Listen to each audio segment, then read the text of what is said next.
Hello guys, we will tie half of the hairs and then make the plaits out of it. Now divide your total hairs in two sections and make the plaits as we are doing in this video. Now fold it upward and your hairstyle is ready.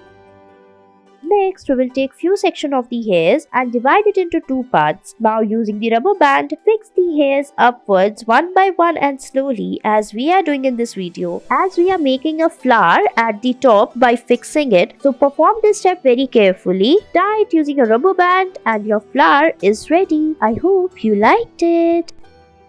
Next, we will make a zigzag pattern at the back by dividing the hairs in two sections. Fix this thread hair accessory on the hairs as we have done. Now tie the plaits one by one very slowly as shown in the video and your hairs will look very beautiful at the end. Roll it upward as we are doing. Fix it using a rubber band and it's ready. Next, divide the hairs in three sections, tie the ponytail at the back, then cover the hair with this net as we have done. Roll it upward to make a bun. Fix it. Next, we will fix the leftover hairs. Take the hairs and fix it at the back using the hairpin as we have done in this video and it's ready. Thanks for watching.